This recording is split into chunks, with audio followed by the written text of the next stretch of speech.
ยเคลียนเปลี่ยนกัมพูชีไอเลนเน่เมรนอไทยได้บรรลุเบาะมันลาวเตแต่นั่งเปียท่าเคลียนเปลี่ยนกัมพูชีเปียนี่คล้ายตะจีอาวุธการตุดดมดสุดล้อมปอดติกรองบางเกาะดอตตลากา ICC บ้าไทยเคลียนเปลี่ยนกัมพูชี Thailand invaded Cambodia หายบังไว้สถานเปียไต้ขนองได้กำปงแต่ชลูกเนียไต้ขนองไทยครูนไอได้จ้องกัดบรรทอยอำนาจโยเทียนั่งสัตว์ไทยดำใบแตะเตียงไปเจียเปรียบเทียบลางเมื่อเบงไอเลนนี่ไทยสำรวจกัมพูชีกลมอ้อยปราเปียทาเคลียนเปลี่ยนกัมพูชีปีสำนักโยเทียไทยตาเมียนอากำบังเอาไว้เนื้อปีกรอยเปียทาเคลียนเปลี่ยนได้ทั่วอ้อยเมียนดอมไทยไพ่ย่อรอนทดเนื้อประเมียนอ้อยกัมพูชีบรรชบการปราเปียนี่จีบันตอนตาปูเกกลมปงแต่คลายกาเปิดหรือคลายในการจับครูนปีตลากาอันตรเจียดปริมาจิติมิตรดำนังเนี่ยตั้งไงติดปีแมกราปีป้อนมาไปประมวยมองปีดับปอนในติรัสเซียสถานการณ์ปรมดานกัมพูชีไทยงับสกัดจิตธรรมดากบันตาไทยเรเปลาลูเจโฮไฮบ้าอัดสกัดโนเตไทยนู่กบันตาไทยเนื้อเป็นในกำปองแต่ไพ่เนื่องเปียตาเฉลียนเปลี่ยนจังเตปกไม้บำโอนออกเนี่ยมูลมีคเนียปราฮัสไทยเคลียธาไทยเฉลียนเปลี่ยนกัมพูชี Thailand invaded Cambodia จังเมาบ่ไทยสำรวจกัมพูชีท่ากำอ้อยปราเปียทาเฉลียนเปลี่ยนกัมพูชีปีสำนักโยเทียไทยยืนคลาดไอ้ปริมันปกไม้บำโอนออกเนี่ยประชีปรดกัมพูชีต่างอ้อดับปอเลนเนี่ยบ้าปราเปียนังเมาไทยเฉลียนเปลี่ยนกัมพูชีมันจังโจเฉลยจุ่มเลยตดอ90กิโลเมตร100กิโลเมตรยืนห่อจุ่มบังระบบไทย F ดอกประมวยบ่ปุ้ยเวกมติตีตังเนียสลาดินวัดอารามแต่สมัยไปจีปรดกัมพูชีติกตีโดยซาแต่ F ดอกประมวยระบบไทยนั่งเอง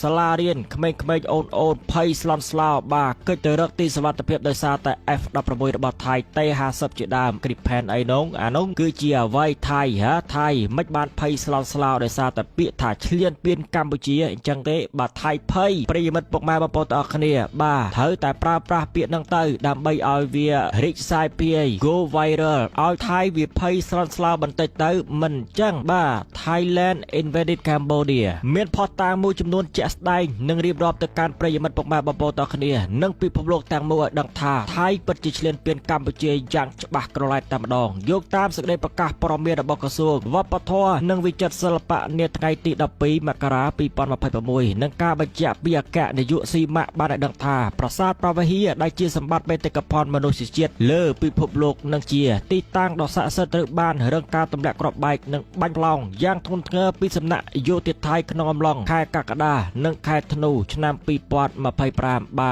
คายกากดาแวะตีมวยคายธนูในแวะตีปีได้บังกอกาเขาขาดดอเตอร์เมื่อร้อยสายสปีกไลน์เลือตู้ประสาทจับปิโกโบแระตีมวยดอตีปรามนึ่งสายสปีกไลน์เตียดในตำบลจุมวิญรวมแตงวัดแก้วสกากิริสวาระนึ่งการยาลายอเประพองได้กาวิประหาได้เจตนาตามระยะยนต์หอจมบังนึ่งตรนนี้มันตรมตายบำพลายเป็นตะกพรปนนเตปอนตายแทนแตกบ้านกำติเหตุราชนาสัมปอนซิเบอร์จมนูน60กไลน์เตียดเมนโดเจียแต่สบายสลาเรียนวัดอารามได้บรรดาลอยไปเจียประวัติจมนูนมุยเมินบุญปอนปมใบได้30ปีในไอ้นอเตอบ้านบางคำจัดจมเลียครูนใจปีลมเนยทานได้สักการมาเพียบแต่งอ่อนนี้เตอบ้านอัญญาเธอจิตแปรวิเฮียกอตราตกเจียพอต่างประวัติศาสตร์เพลกาในการเฉลียนเปลี่ยนนังการบำพลายเป็นตึกพรปีพบโลกยากทนเงยจิตติบำพอดบาตามประตูเลยแต่งอ้อเปียปอนแต่หนึ่งจนเพียครูนกละเลียนในไอ้นอปรีมัดได้บา60เมินเนี่ยเจียงไอ้ปรีมัดได้จามไหมได้สไฟ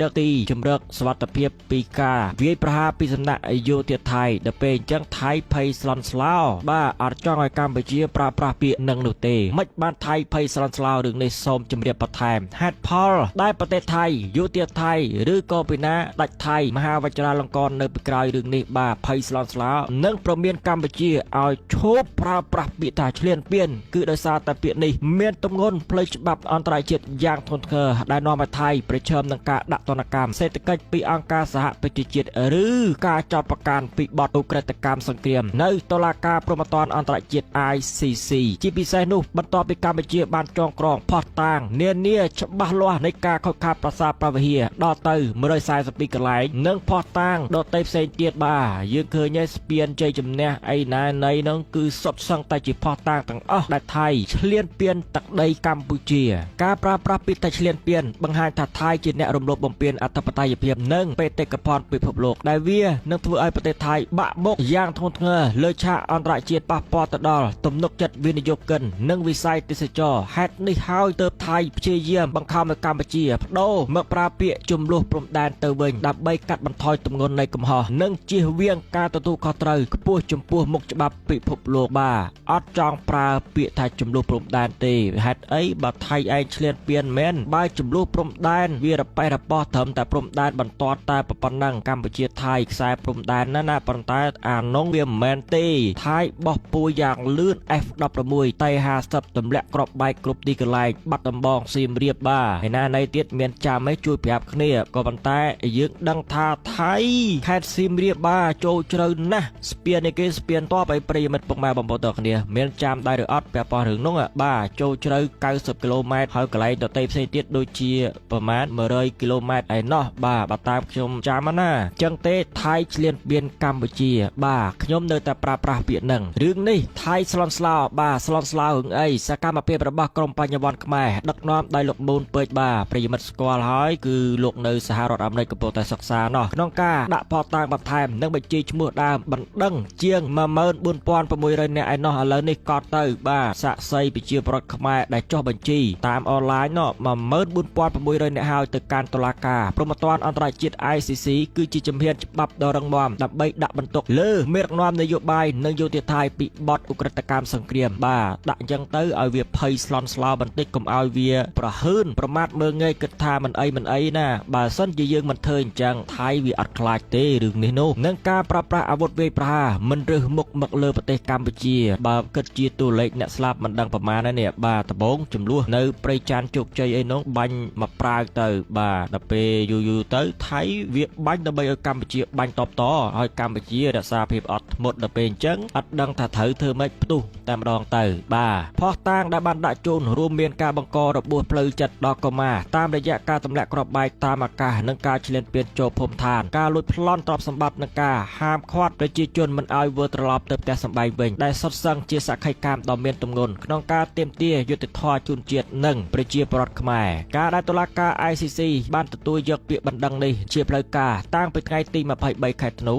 2025មកគឺជាសម្ពាធអន្តរជាតិដ៏ធំមួយដែលធ្វើឲ្យរដ្ឋាភិបាលទីក្រុងបាងកកកាន់តែភ័យខ្លាចនិងត្រូវប្រឈមមុខនឹងការទទួលខុសត្រូវខ្ពស់ចំពោះមុខច្បាប់ពិភពលោកនៅរាល់អំពើឈ្លានពានដែលពួកគេបានប្រព្រឹត្តនោះគឺជាអ្វីដែលខ្ញុំបន្ថែមពាក់ព័ន្ធទៅនឹងអាប់ដេតព័ត៌មាននៃឈ្មោះដើមបណ្ដឹងទាំងអស់ប្រមាណ146,760នាក់ហើយបាទដំបូងឡើងខ្ញុំអានខឲ្យប្រិយមិត្តសូមកែផងគឺ146,760នាក់ហើយនោះគឺជាអ្នកចូលរួមទាំងអស់គ្នាបាទជាសក្ខីកម្មបញ្ជាក់ប្រាប់ថាប្រជាពលរដ្ឋកម្ពុជាមិនសុខចិត្តនៅទេដែលថៃឈ្លានពានវាយប្រហារសម្រាប់ប្រជាជនខ្មែរកំទេចទីតាំងនានាប្រាង្គប្រាសាទប្រវៀមន្ទីរពេទ្យសាលារៀនធ្វើឲ្យប្រជាជនកម្ពុជាមួយចំនួនរងរបួសស្លាប់ជាដើមនិងត្រូវបញ្ជូនទៅកាន់តុលាការអន្តរជាតិព្រហ្មទណ្ឌបាទផ្នែកព្រហ្មទណ្ឌនឹងឯង ICC ចឹងកត់មកប្រិយមិត្តបាទ146,760នាក់ខ្ញុំមកកែតម្រូវវិញណាប្រិយមិត្តពុកម៉ែបងប្អូនទាំងគ្នាបាទវាយប្រហារឈ្លានពានទឹកដីកម្ពុជាប៉ុណ្ណឹងហើយវាឲ្យយើងប្រើប្រាស់ពាក្យថាឈ្លានពានទៅទៀតកាលពីថ្ងៃទី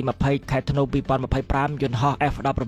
របស់ថៃបានបោះពួយវាយប្រហារទម្លាក់គ្រាប់បែកកំទេចស្ពានអូជីកដែលស្ថិតនៅចន្លោះស្រុកចុងកាល់ឧត្តរមានជ័យនិងស្រុកសីស្នំខេត្តសៀមរាបដែលមានចម្ងាយរហូតទៅដល់70គីឡូម៉ែត្រពីព្រំដែននេះជាផុសតាងច្បាស់នៃការឈ្លានពានចូលជ្រៅទៅក្នុងទឹកដីកម្ពុជានេះជាអ្វីដែលខ្ញុំបន្ថែមបាទត្រួសនិយាយនោះទេហើយប្រិមិត្តអាចយល់បានពាក់ព័ន្ធទៅនឹងរឿងដែលថៃឈ្លានពានវាយប្រហារចូលមកទឹកដីកម្ពុជាដល់ពេលកាន់កាប់បានតំបន់នាហើយបាទលួចឆក់ប្លន់ទ្រព្យសម្បត្តិប្រជាជនកម្ពុជាទៅបន្ថែមទៀតហើយនិយាយថាបើសិនជាចង់បានមកវិញត្រូវតែប្រមូលឬក៏យកឯកសារឲ្យប្រទេសថៃមកដើម្បីឲ្យគេបញ្ជូនទ្រព្យសម្បត្តិទាំងអស់នោះទៅកាន់ប្រជាពលរដ្ឋនោះទៅវិញបាទវាត្រូវការលិខិតស្នាមឯណានៃរបស់វាទៅទៀតអាហ្នឹងគឺប្រទេសថៃហើយសូមនិយាយបន្តិចទៅចោះពាក់ព័ន្ធទៅនឹងរបាំងប្រជាធិបតេយ្យនិងការពិតនៃអំណាចនិយមការឈ្លានពានការវាយកម្ពុជានេះដើម្បីដើម្បីតាក់ទាញប្រជាប្រិយភាពសង្គមថៃមកវិញពីសំណាក់យោធានិងក្សត្រថៃនេះឯងក្រោយពីនាពេលថ្មី2020បាទផ្ទុះបាតកម្មចង់កាត់បន្ថយអំណាចយោធានិងក្សត្រថៃនិយាយប៉ះពៀមិនបានណាប្រិយមិត្តសូមនិយាយពាក់ព័ន្ធរឿងសង្គមថៃប្រទេសក្នុងរបស់ថៃដែលឆ្លោះទាស់តែងគ្នាឯងក៏ប៉ុន្តែយកកម្ពុជាមកឈ្លានពាននេះប្រព័ន្ធនយោបាយថៃត្រូវបានគេមើលឃើញថាជាលក្ខខណ្ឌនយោបាយដែលប្រើប្រាស់រូបភាពនៃការបោះឆ្នោតនិងសភាគ្រាន់តែជាស្រោមសម្រាប់បិទបាំងអំណាចពិតដែលស្ថិតក្នុងដៃក្រុមអភិជននិយមទោះបីជាថៃព្យាយាមបង្ហាញពិភពលោកថាខ្លួន នដើរតាមកលងប្រជាធិបតេយ្យប៉ុន្តែយន្តការរដ្ឋធម្មនុញ្ញដែលត្រូវបានសរសេរឡើងដោយយោធាតែងតែមានបង្កប់នៅអាវុធសម្ងាត់ដើម្បីទប់ស្កាត់ឆន្ទៈពិតប្រាកដរបស់រាស្ត្រស្ថាប័នដូចជាតុលាការរដ្ឋធម្មនុញ្ញនិងប្រសិទ្ធភាពដែលកើតចេញពីការតែងតាំងដើរតួជាខ្នងបង្អែកសម្រាប់ការពារផលប្រយោជន៍ក្រុមតូចតាចហើយនៅពេលណាដែលលទ្ធផលនៃការបោះឆ្នោតមិនសមស្របតាមបំណងប្រាថ្នារបស់ពួកគេយន្តការទាំងនេះនឹងត្រូវយកមកប្រើប្រាស់ដើម្បីរំលាយបកឬទម្លាក់មេដឹកនាំដែលរាស្ត្រស្រឡាញ់ភ្លាមបាទស្ដាប់បានដែរឬអត់រឿងទី2នោះសម្ព័ន្ធភាពរវាងរាជបល្ល័ង្កនិងកងទ័ពដែលមានប្រស័យតាក់ទងគ្នាមានន័យថាពឹងពាក់អំណាចគ្នាទៅវិញទៅមកអញត្រូវការឯងត្រូវការអញចឹងទេសហការគ្នាបាទនៅក្នុងសង្គមថៃធាតុពិតនៃរបបគ្រប់គ្រងនៅប្រទេសថៃគឺជាសម្ព័ន្ធភាពដែលមិនអាចបំបែកបានរវាងរាជានិយមនិងយោធានិយមយោធាថៃមិនមែនស្ថិតក្រោមការបញ្ជារបស់រដ្ឋាភិបាលស៊ីវិលដែលកើតចេញពីការបោះឆ្នោតនោះទេប៉ុន្តែពួកគេមានភក្តីភាពដាច់ខាតចំពោះព្រះមហាក្សត្រថៃការនេះបង្កើតឲ្យមានរដ្ឋក្នុងរដ្ឋបាទស្អីគេរដ្ឋក្នុងរដ្ឋអាហ្នឹងគេថាពាក្យថា deep state ទេ deep state ហ្នឹងហើយនៅអាមេរិកក៏មានដែរពាក្យហ្នឹង deep state ប្រិមិត្តណាយល់ទេពាក្យ deep state នេះរដ្ឋក្នុងរដ្ឋដែលយោធាមានអំណាចលើសលប់លើសេដ្ឋកិច្ចនិងនយោបាយរាល់រដ្ឋបហាដែលកើតឡើងតែងតែត្រូវបានផ្ដល់ភាពស្របច្បាប់តាមរយៈការគ្រប់គ្រងពីស្ថាប័នកម្ពុជាដែលធ្វើឲ្យយោធាក្លាយជាឧបករណ៍ដ៏មានឥទ្ធិពលបំផុតក្នុងការរក្សាអំណាចផ្ដាច់ការក្រោមរបបរាជានិយមអាស្រ័យរដ្ឋធម្មនុញ្ញប៉ុន្តែធាតុពិតជាក់ស្ដែងគឺរាជានិយមក្តោបរដ្ឋធម្មនុញ្ញទៅវិញនោះទេស្ដាប់ឲ្យជាក់បាទឲ្យយល់អំពីសង្គមថៃខ្ញុំនិយាយស្ដាប់ទី3នោះវប្បធម៌រដ្ឋបហាដែលជាប់លេខ1ក្នុងពិភពលោកនេះតែម្ដងគឺប្រទេសថៃប្រវត្តិសាស្ត្រថៃចាប់តាំងពីឆ្នាំ1932មកគឺជាសក្ខីកម្មនៃអស្ថិរភាពនយោបាយដែលបង្កឡើងដោយយោធាខ្លួនឯងការដែលថៃជាប់ចំណាត់ឋានៈកម្ពុជាក្នុងការធ្វើរដ្ឋបហាមិនមែនជារឿងចៃដន្យនោះឡើយប៉ុន្តែវាគឺជាយុទ្ធសាស្ត្រចុចប៊ូតុង reset បាទចុចប៊ូតុង reset នៅពេលណាដែលអំណាចរដ្ឋាភិបាលនៃចាប់ផ្ដើមរឹងមាំពេកស្អីគេអំណាចរដ្ឋាភិបាលនៃចាប់ផ្ដើមរឹងមាំពេកមានន័យថាពួកប្រជាធិបតេយ្យបោះឆ្នោតអីនឹងរឹងមាំដូចថាក់ស៊ីនអីនេះល្បីពេញសង្គមថៃវាធ្វើឲ្យបាត់ប្រជាប្រិយភាពក្សត្រថៃយោធាថៃអញ្ចឹងណាការរំលែករដ្ឋាភិបាលត្រកូលស៊ីនវត្រាជាច្រើនលើកច្រើនសារគឺជាឧទាហរណ៍ជាក់ស្ដែងដែលបង្ហាញថាសិលឹកឆ្នោតរបស់ប្រជាពលរដ្ឋប្រជាជនរាប់លានអ្នកមិនមានតម្លៃស្មើនឹងចុងកណ្ដុងកាំភ្លើងនិងបញ្ជាពីវគ្គនោះឡើយវប្បធម៌នេះបានចាក់ឫសយ៉ាងជ្រៅរហូតធ្វើឲ្យអ្នកនយោបាយស៊ីវិលក្លាយជាអ្នកចាំផ្ទះឲ្យយោធាតែប៉ុណ្ណោះគិតអញ្ចឹងអត់ប្រិយមិត្តពុកម៉ែបងប្អូនទាំងគ្នាបាទជក់ស្ដាប់ទៅជក់ទៅហើយទី4នោះការបង្ក្រាបឆន្ទៈរាស្ត្រនិងការបែកខ្លាចចំពោះការផ្លាស់ប្ដូរបច្ចុប្បន្នស្ថាប័នអំណាចចាស់របស់ថៃកំពុងស្ថិតក្នុងសភាពតក់ស្លុតចំពោះការកើនឡើងនៃប្រជាប្រិយភាពរបស់បកនយោបាយទំនើបនិយមដូចជាបក Move Forward Party ឬក៏បកប្រជាជនបច្ចុប្បន្ននេះបាទរំលាយពីមួយទៅមួយមានន័យថារំលាយបកគេបង្កើតបកថ្មីបាទអាបកឯងអត់ទៅណាទៅណីទៀតអញរំលាយទៅទៀតអញ្ចឹងមានន័យអញ្ចឹងMove Forward Party នេះគឺជាបករបស់លោកភិថាលឹមចរិនរតបាទបច្ចុប្បន្ននេះគេមានឈ្មោះបកថ្មីគឺបកប្រជាជនគេថា People Party នោះការឈ្នះឆ្នោតភ្លុកទឹកភ្លុកដីរបស់យុវជនចំនួនថ្មីបានបញ្ជាក់ថាមនោគមវិជ្ជាចាស់គម្រិលដែលប្រើជំនឿនិងការភ័យខ្លាចលែងមានប្រសិទ្ធភាពទៀតហើយការដែលវាំងនិងយោធាថៃប្រើប្រាស់ច្បាប់អយុត្តិធម៌ដើម្បីរារាំងមិនឲ្យឈ្នះឆ្នោតពិតប្រាកដឡើងកាន់អំណាចគឺជាការបង្ហាញឲ្យពិភពលោកឃើញកាន់តែច្បាស់អំពីភាពផ្ដាច់ការដែលបង្កប់ក្រោមស្លាកប្រជាធិបតេយ្យคล้ายៗដែលធ្វើឲ្យគេកាន់តែបាត់បង់ភាពស្របច្បាប់ជាលំដាប់បាទប្រជាធិបតេយ្យคล้ายៗបោះឆ្នោតជាធម្មតាអួតប្រាប់អន្តរជាតិនានាប្រទេសថៃគឺជាប្រទេសលទ្ធិប្រជាធិបតេយ្យដែលពេលសម្រាប់សម្រួលចុងក្រោយគឺជាអ្នកស៊ីញេពីស្ដេចថៃត្រូវរំលាយមិនរំលាយអានោះគឺស្ថិតនៅក្នុងចុងបិចរបស់ស្ដេចថៃអញ្ចឹងណាមួយទៀតគឺចុងកណ្ដុងរបស់យោធាចុងរដ្ឋបហាក៏បានដែរអត់ប្រវត្តិទេប្រទេសថៃនោះគាត់ថាធ្វើរដ្ឋបហាញឹកញាប់ពេកទៅគេចេះតែរិះគន់អញ្ចឹងណាចឹងទេរដ្ឋបហាមួយទៀតគឺរដ្ឋបហាតាមរយៈតុ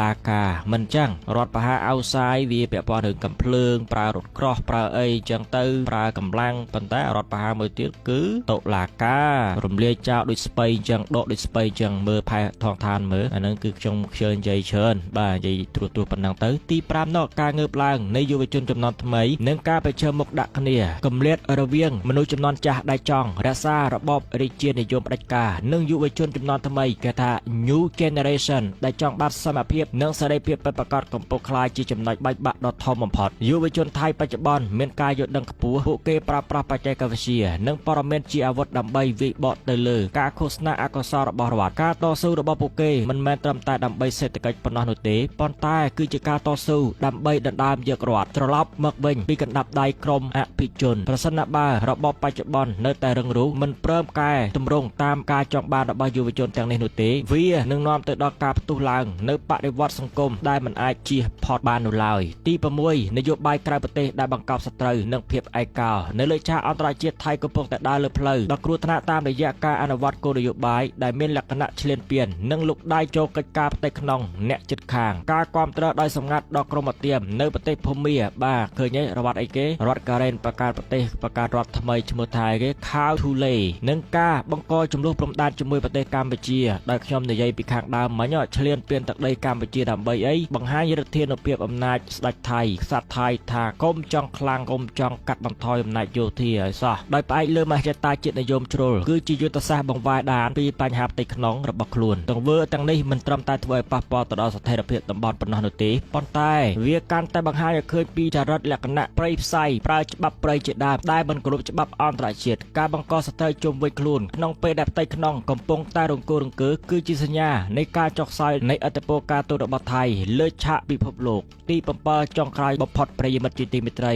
ជោគវាសនានិងផ្លូវមរណៈនៃរបបចាស់ជាចុងក្រោយយើងអាចសន្និដ្ឋានបានថារបបគ្រប់គ្រងដែលផ្អែកលើការជិះជាន់និងការប្រើប្រាស់អំណាចកម្មភ្លើងដើម្បីការពារបល្ល័ង្កមិនអាចឈរជើងបានយូរអង្វែងក្នុងយុគសម័យព័ត៌មានវិទ្យានេះទេថៃកំពុងតែដើរចូលទៅក្នុងផ្លូវមរណៈដោយសារតែការបដិសេធមិនព្រមទទួលយកការពិតនៃពិភពលោកទំនើបនៅពេលដែលសេដ្ឋកិច្ចធ្លាក់ចុះទំនាក់ទំនងអន្តរជាតិរង្គោះរង្គើហើយប្រជាជនក្នុងប្រទេសលែងមានជំនឿចិត្តនោះគ្រឹះនៃអំណាចផ្ដាច់ការនឹងត្រូវរលំរលាយបាទនេះគឺជាអ្វីដែលកើតឡើងនៅក្នុងប្រទេសថៃការឆ្លោះតែក្នុងថៃគ្នាឯងបាទបកយុវជនសិស្សនិស្សិតដែលចង់ឲ្យមានការធ្វើកំណែតម្រង់ជាដើមតែពេលអញ្ចឹងធ្វើឲ្យយោធាថៃសត្វថៃភ័យស្លន់ស្លោរឿងហ្នឹងតែពេលអញ្ចឹងវាយកម្ពុជាឈ្លានពានកម្ពុជាដើម្បីបង្អួតអំណាចរបស់ខ្លួនទៅកាន់សង្គមថៃបាទឥឡូវនេះតាមការ survey ស្ទង់មតិរបស់នីដាបាទថ្មីនឹងឯងគឺបកយុវជនបកប្រជាជនលោកណាត់ផងបាទឈើលេខ1ហើយអនុទានឈើលេខ2ក៏ប៉ុន្តែកាលពីប្រហែលថ្ងៃមុន3ថ្ងៃមុននោះមាន survey មួយពីសារព័ត៌មានដទៃផ្សេងទៀតណាគឺអនុទាន 3% ទេប្រជាប្រិយភាពនោះហើយបកប្រជាជនគឺឈើលេខ1ដដែលអញ្ចឹងទេប្រហែលជាបកប្រជាជននឹងឈ្នះនៅក្នុងការបោះឆ្នោតខាងមុខនេះក៏ប៉ុន្តែប្រទេសថៃគេនឹងមិនអនុញ្ញាតឲ្យបកប្រជាជន